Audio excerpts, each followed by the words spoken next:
This video is brought to you by Kempower, the reliable, quick, and scalable EV charging solution for everyone and everywhere. And this video is also brought to you by StarCharge, the largest EV charging manufacturer in the world. They are also a provider of residential and commercial battery storage with microgrid solutions. Hello and welcome to another Out of Spec Reviews video. I have seen so much news over the last week or so that electric cars do not work in the cold, that Chicago is a disaster for EV drivers, they're dying everywhere. I heard a quote that said, we got a bunch of dead robots out here. And it's the polar vortex of 2024. And every year there seems to be this news cycle where, electric car owners or the news people who report on them don't really understand how electric cars work in the cold. But actually, this issue in Chicago is more than just that, more than just negative news. There were some actual problems here, and I think it's something we should pay attention to. So what I've done is I've flown here to Chicago to make this video for you so that I can dig into what was going on, what is happening, and maybe some tips for EV drivers or even non-EV drivers to understand how electric cars actually work in the cold. Because I think, yeah, there's some truth to the reporting that electric cars are worse in the cold. And then you have the EV lovers, the EV, enthusiasts on the other side that are saying, no, electric cars are better in the cold. This is bad reporting. And honestly, I think the truth lies somewhere in the middle, which is why I'm here to hopefully explain this whole Chicago charging disaster situation to you.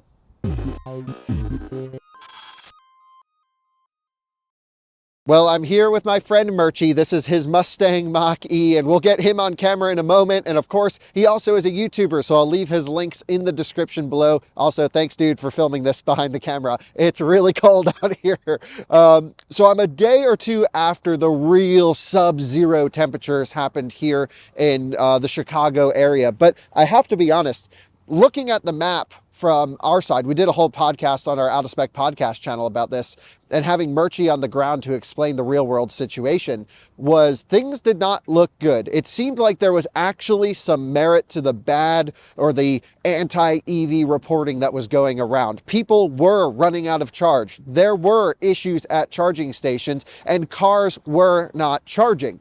That is all true, but also all kind of avoidable. And that's what I want to make this video about. An education piece, more or less, about how to optimize your electric car if you live in a cold environment. You can see it's really windy out here and really cold. So you join me at a 20-stall Tesla supercharging station. We're somewhere near Chicago, and not every stall is working. I think there's 2 or 3 that are offline out of 20. I want to talk about some of the charging problems that have happened. But first, what I want to do is talk about the cars, because I think beyond just some chargers being offline, the main issue were the number of people that needed to charge and the throughput of charging stations. I heard lines of up to 5 hours before people could get their car plugged in. So let's start first on the cars. What happens to an electric car in cold weather? And then we'll get into the charging piece. Well, guys, I'm in Murchie's Mustang Mach-E. How's it going, dude? Still frigid, but you know what? The weather is warmer today. It feels like barbecue weather in comparison. That's right. It is nice out here. And that is a little bit of a bummer. I wish I was here yesterday or the day before when the madness was really happening. But I think it's important, especially as much of our audience loves electric cars and are true EV enthusiasts, to realize that what happened here in Chicago this week is actually a problem. This is not a case of just bad. I'm sure there were some people like, oh, EVs suck, whatever, let's just go with that. But there were some issues here. Now, there also were pretty much no issues in other cold weather environments like northern Canada, or we've had, people in Alaska saying, well, people drive electric cars in Alaska with no problem. I think there's a lot of things that go into this. So what I want to do is first talk about cars in cold weather. What happens to an electric car? By the way, we're actually on our way to another charging station, so we're hitting as many as we can today. What happens to electric cars in cold weather? Well, the first thing that you have to realize is your consumption will increase. Just like a combustion vehicle, you'll have more loads on the car. You have to run the heater. And not only do you have to heat up the cabin, I'm talking cold temperatures below 0 Fahrenheit, you have to heat up the battery pack. So you have more loads on the vehicle. not only do you have more loads, your battery pack actually has less usable capacity when it's frozen. And Teslas will indicate this with a little blue bar on your state of charge indication saying there's a inaccessible part of the battery pack. Some cars have really bad BMS tuning and they'll just shut off at 5%. Like it really, you never really know, how much energy is left in the battery pack. The car is always kind of guessing, and cold weather makes that guess calculation even harder. But those are two truths. In the cold weather, you have to heat up the cabin and the battery, and you have less usable capacity. Not only do you have less usable capacity when it's cold, to charge the vehicle, you also need the battery to be warm. And if your battery is cold and you try and plug in, well, you're not going to charge maybe at all or very slowly. And again, I'm talking about frigid temperatures. I did a whole video on this channel where I deep froze my Tesla Model 3 and plugged it into a supercharger. You can watch it. It has over 1 million views on this channel. A lot of people have seen it. And it took 45 minutes before that car even started to accept a charge. Now, that should not happen in the real world. I'll explain why.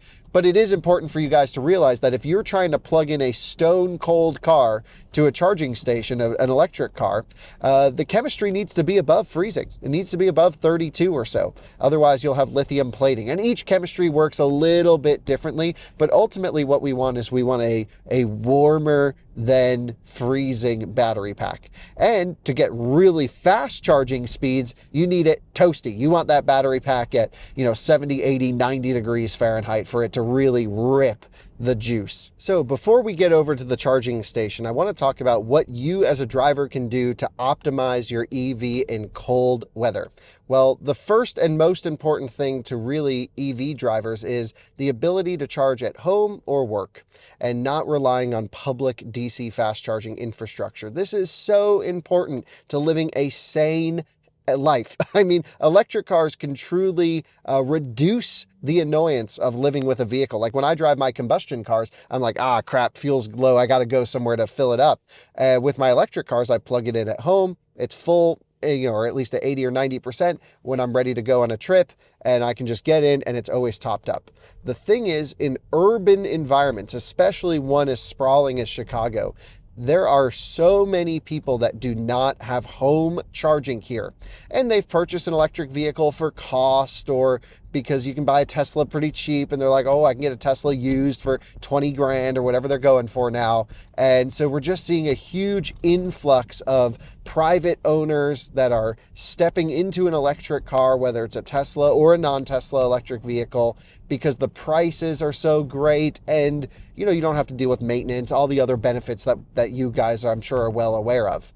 The problem becomes when you rely on DC charging as your main charging source in the summertime. The car's charging anywhere between 15 and 45 minutes. I mean, it's really not that big of a deal. For me, on road trips, the most I try to ever spend at a charger is 10 to 15 minutes if I'm in a fast charging car. When it's the winter time and I'm going, and I don't have home charging and I live in Chicago and it was minus whatever it was, 12 or 15 degrees Fahrenheit out here, I have to charge the car. You still have to get to work. And so you go over to the supercharging station, you plug in the car, and maybe it charges really slow if you're lucky, but in some cases, they don't charge at all. Quick note, I'm just at the airport, sorry for the noise. When you plug it in and the car doesn't charge, what's actually happening is it's taking a small amount of energy from the charger to warm up the battery to the point where it can accept a charge. So if you plug into a supercharger and you see like 5 or 6 or 7 kilowatts and it's really cold outside, leave it on the hook, let it warm up the battery pack, and then it'll dump in the power. Again, like that video that I did, if you're plugging in a stone cold car, then it won't charge. But what you can do as an owner is precondition your car on the way to a charging station. You can tell it, hey, I'm going to this supercharger or this fast charger. Especially Tesla vehicles all have this function. And on the way to the charger, they'll burn a little bit more energy, but it'll push as much heat as possible into that battery pack so you get the fastest charging possible when you get to your charger. However, if you live right down the street from the charger, then that's probably not enough time for the battery to get warm to even accept a charge in some cases. On the flip side of this, There are also a ton of rideshare drivers. I mean, almost every Tesla that we've seen at the last two superchargers, Murchie, wouldn't you agree, have all been rideshare drivers? All rideshare drivers. It's so forget the even home charging part, because I think that had a little bit to do with it, but okay, we can ignore that.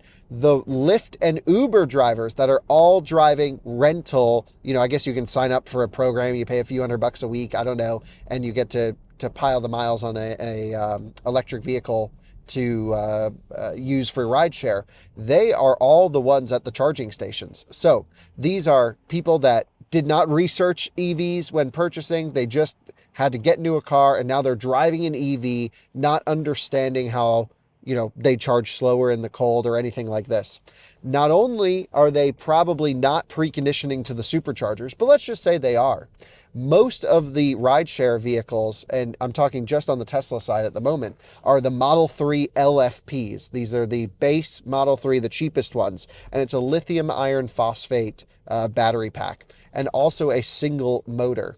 And the thing is, we can park anywhere over here, should work just fine.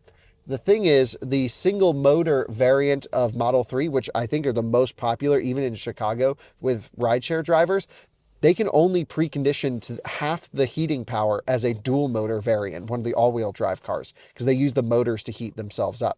And what's happening is, I think there must be something where it either takes a really long time for the battery to precondition, or it may not even have enough power to precondition against the wind that's constantly blowing under the battery and cooling it off, where they may not charge at all. There's definitely got to be a temperature and a wind component where it could be so cold and so windy that it overpowers the car's ability to heat up the battery pack.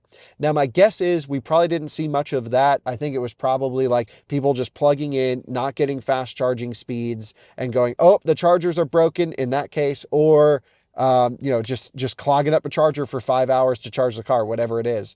But that certainly played a role. We're over here at another charging station. Let's take a look. Well, the first problem I mentioned were the cars and the drivers not really knowing maybe how to optimize them, and really, I would say, overutilizing public DC fast charging infrastructure, especially from the rideshare side. Those are typically uneducated EV drivers rolling up to stations, plugging in.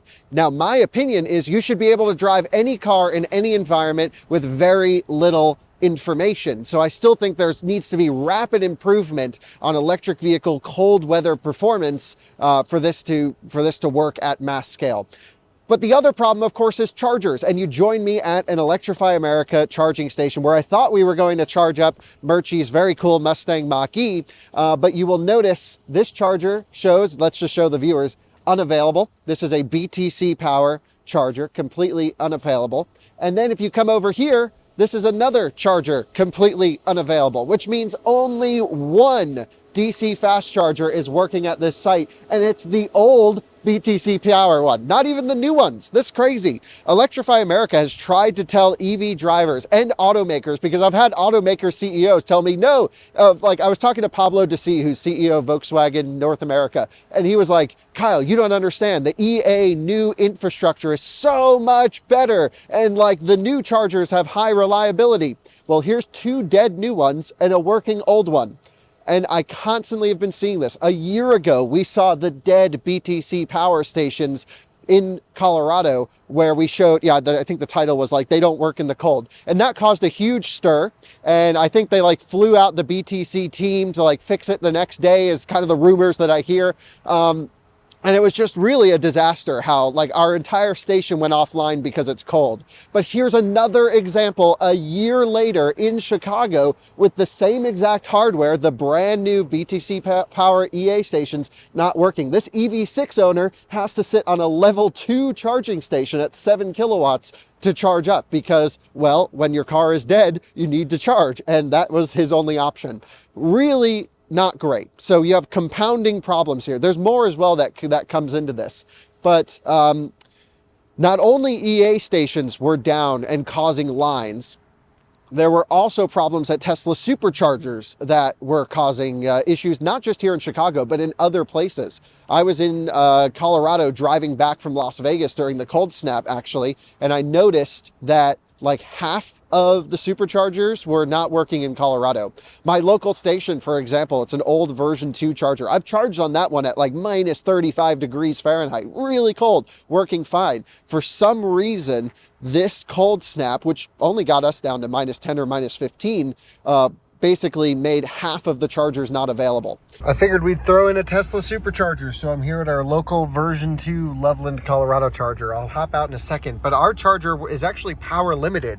The vehicle's battery pack was more than warm with preconditioning to accept full power, and we've been sitting at 118 kilowatts all the way through. So maybe some cold weather power limit perhaps. It also is indicating that 3 of the 10 stations are unavailable. However, when I first got here, I was talking to some Model Y owners, and they said they could only get the last 3 to actually work over here, and they couldn't get any of these to operate. Now, the one I'm on, 2B, is working. However, I plugged into a couple of these down here, and some of them had ice in the connectors. Other ones just wouldn't interface or connect. And of course, the cables get extremely stiff at version 2. So all in all, about half of the stalls here at Loveland, Colorado version 2 are working, which is not a good enough ratio, I would say. I don't know if, I very rarely do I have issues with Tesla charging. You guys know that. I've been in way colder environments than this, up in Canada in the middle of winter with no issues. Maybe it had to do with the wind, could be the placement, could be maybe just owners leaving them on the ground, but some of the handles on these V2s were getting stuffed up with snow. Ultimately, we are able to charge, so this is good. The equipment seems to be okay, but not perfect. And again, this 2B that we're on could be derated for issues not related to the cold. Sometimes they just lose some power modules in there, but certainly not getting the maximum charging experience. And only 118 kilowatts from pretty low state of charge up to here is not ideal. There was definitely issues on the Tesla side with down chargers. There were stalls, version 3 superchargers were having issues. So I think it's really important, and I think you guys will agree with me, that we can't just write off that negative news story as an anti-EV piece. There are problems here. Whether the problems are with the cars or with the infrastructure or with customer education, there are problems, I would argue, on all sides, mostly on the education side. Let's go to another charging station, see what's going on there, because this one we can't even charge at, unfortunately. But it does seem to have calmed down from the big news stories. I'll say at least today, it's again, plus 15 degrees Fahrenheit. There's not a major line. We haven't seen any craziness, no stranded cars coming in on tow trucks.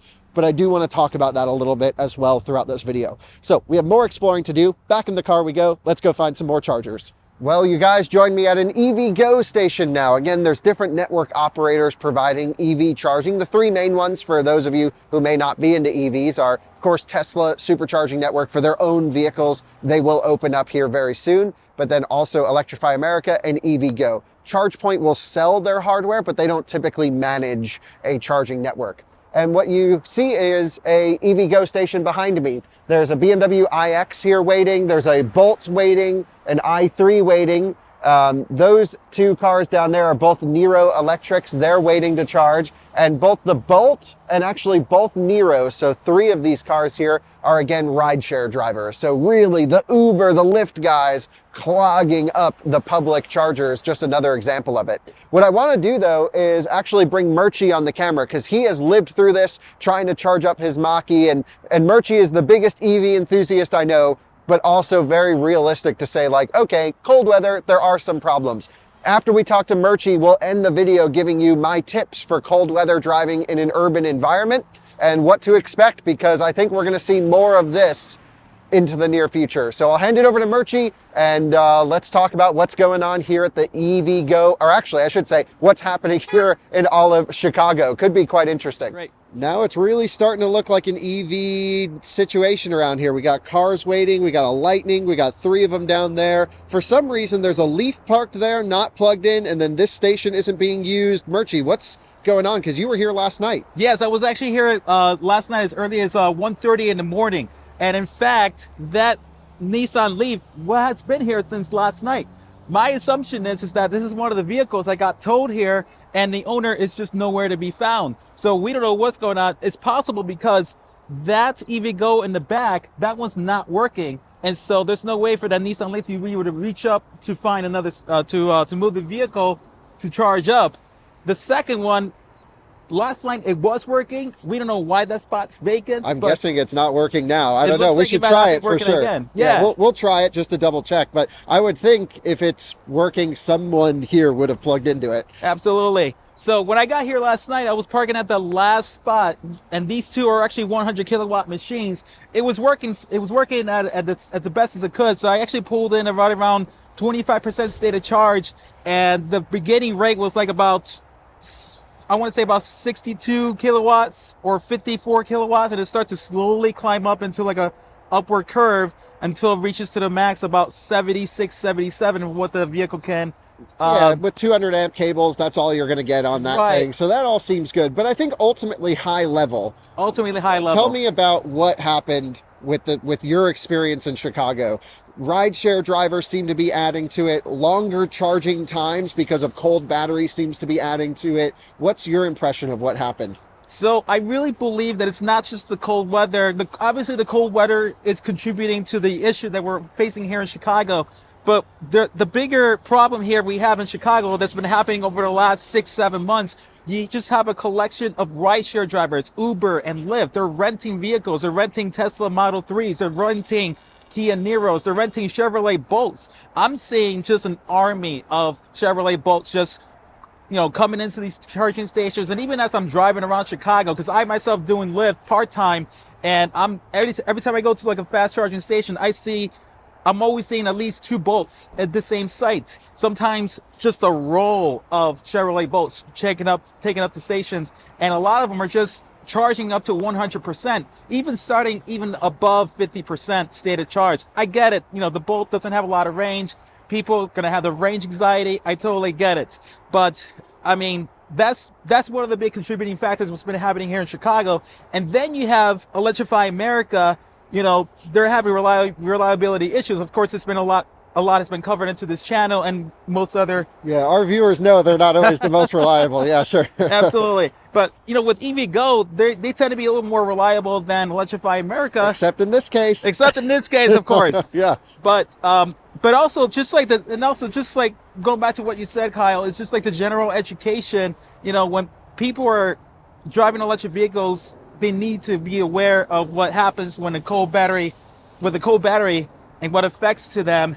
And so if you're driving in cold battery and you're down to about 4%, you're going to run out of luck really fast. Yeah, absolutely. Well, thank you for that quick tour. We have another EV rolling up. We actually have to make room for them to park over here to queue up. But unless that's just an Ioniq regular hybrid, could be an EV, don't know.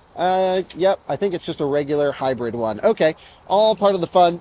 So yeah, let's wrap up this video. Let's give some tips on what to do, and then we'll give a summary of the situation. We won't make this drag on, but there definitely was a situation here. It wasn't just anti-EV reporting. Something was going on for sure. Right, Murchie? That's right.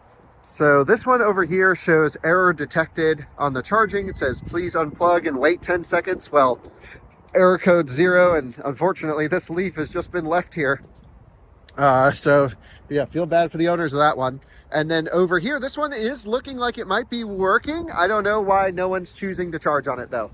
That's weird. Also, I have to say a huge shout out to EVgo. I called up my friend Jeremy. We've done podcasts with him on the Out of Spec podcast channel. I told him, like, dude, you need to get this site rocking right now. And he went into the system, rebooted some of the things, and got the charger that showed an error. He got that one working. The one that looked like it was working, the CCS still doesn't work at the moment, but he at least got one of the high power stations up so people can hopefully get some more throughput through there. This is great stuff. Hey dude, I just met you here at the charging station. What was your name? Oh man, my name is Chirag. Hey Chirag. And so you mentioned that you have a Bolt, this one sitting over there. I have Chevy Bolt, which is rental one. Okay. I supposed to return on Monday. But Monday were closed, so I thought, like, let me charge something so I can go to the the rental place. But what happened, I have really low charging, so when I came it was 2 hours of the waiting, so I cannot sit inside the car, so I was waiting inside the Joule. But when every time I come back, someone else was charging, so car sitting there from last 3 days. Today I have to bring my own car, and wait in a car. Meanwhile, someone charging, so I can get my slot. So you're trying to return this car back to the rental company, Exactly. and it has like 1 mile of range Yeah, left. so I cannot go there. I tried to call the, like some of the towing company. They were like waiting for 5 hours and still they were not ready to go. Oh, Charge my minimum goodness. $300-400. And you had mentioned that so the first EVgo station over there doesn't work, but on the second one, only the Chatamo is working. Yeah, I think both were out yesterday, maybe today, something working, so not sure, man, but it's crazy. Oh my I goodness. hope she's leaving so I can charge. I only want to charge 10 miles so I can go, so I ask everyone. Yeah, so that's if what she's I'm gonna leaving, do now, okay? go get the bolt Yeah. out there. You've been ahead of everyone. Let me ask her. So, Murchie, we have gone to at least 4 or 5 charging stations today. To be honest, it seems like the disaster has settled down on the Tesla side, but the CCS cars are struggling still. And I think just some tips for everyone. If you're living in an urban environment in cold weather conditions and you don't have home charging, well, this is sort of worst case scenario for an EV regardless. There's no way to slow charge it overnight. What I would do is look on PlugShare, try to find a level 2 station anywhere in a parking garage near where you are, just slow charge it and avoid the craziness at the chargers. Also, of course, if you can charge at home, if you can find a level 2 charger, precondition your car before you drive away. That will warm up the battery pack and the cabin using shore power. And then really the efficiency, I just did a video, it's really not that bad once your battery is warm. EVs are great in cold weather, but it's that initial heat up process which is really rough. And living in an urban environment, you're never really going on a long enough trip to do that big heat up process and then let it balance out. It's just like, let me run to the store. So you're burning a lot of energy and then it's cooling off. And then you're going to run, I don't know where else you go. And then it's going to burn a lot of energy. So your efficiency just goes into the toilet with all of these short trips and rapid heating cycles. So your range is decreased, your charging times are increased because even if you try to precondition to a charger, there may not be enough time for the car to even warm up. But a big tip I think maybe would have helped a lot in this situation, which is if you arrive to your charging station and there's a line and you have to wait, which we've heard, Murchie, right? Like 4 or 5 hours. Yeah. Some people have been waiting. We met this guy who waited for 3 days for his Bolt. He finally just got it on the charger. That was pretty crazy. I think he's just been coming back, trying to see if there's an open spot, basically. He's just trying to return the car. He just needs to put 10 miles in it. But I think when you arrive at your destination, there is no, like in a Tesla at least, they shut off preconditioning because you're like, oh, you got there. But if you're waiting in line, re-navigate to the charger so that it can keep the battery warm if you have energy to spend.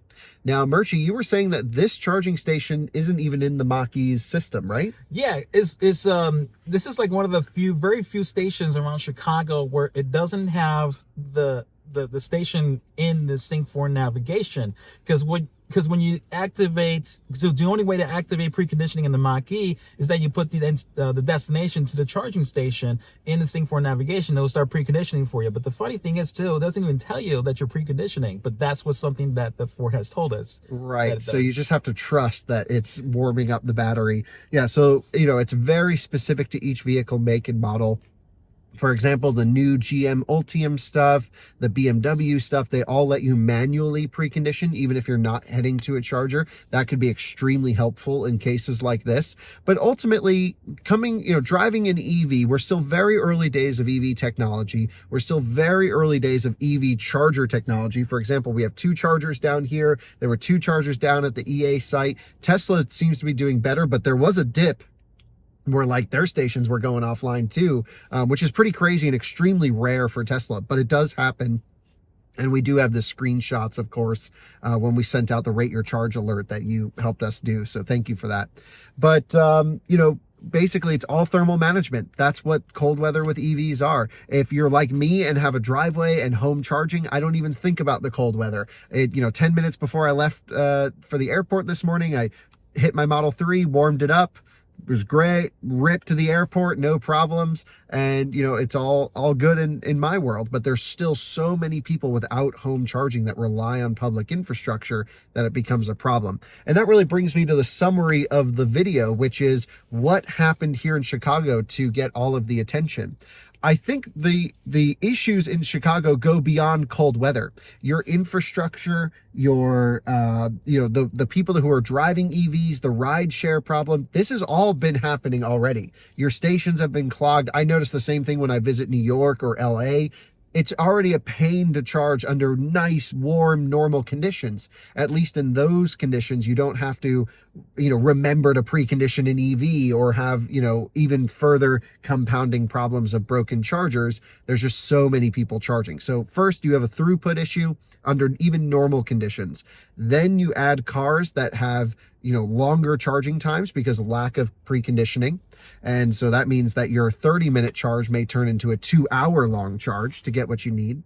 And that's where lines build up, throughput is decreased, and then you have cars that are literally dying because you're sitting for hours waiting to charge. And then you also have drivers who don't understand what the heck they're doing with their cars.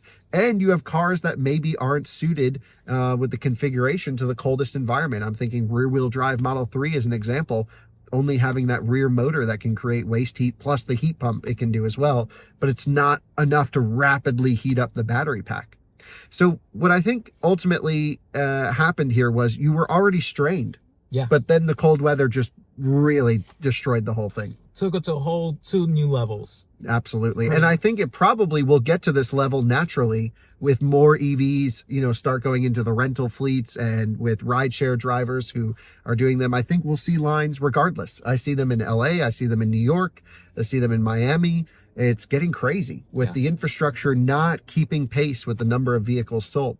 Tesla's doing the best job, but even then it's not perfect. So I think that sums it up here, which is things were already strained, and then the additional charging times of cold weather made it worse.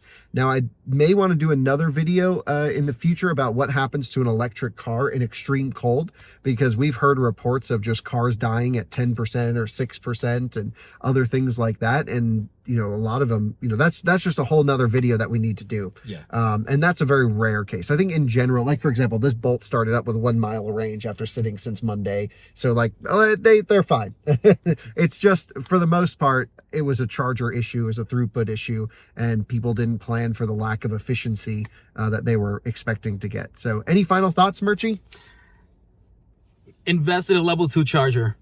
That's all I have to say. This problem is going to continue to get worse until the charging infrastructure gets better or the battery technology gets better overall. But in the meantime, if you own a home please invest in a level 2 charger. But if you do rent in the property, see if you can ask the property management to include a level 2 charging infrastructure. Even just a NEMA 1450 plug. That's all you need. You can get a portable charger for as little as $200 or $300, and that's all you need. If you live in a city environment, please get a level 2 charger, because that way you save a ton of headache and a ton of time too. Yeah, and I think this problem spans beyond cold weather or hot weather. It's just brutal conditions out here.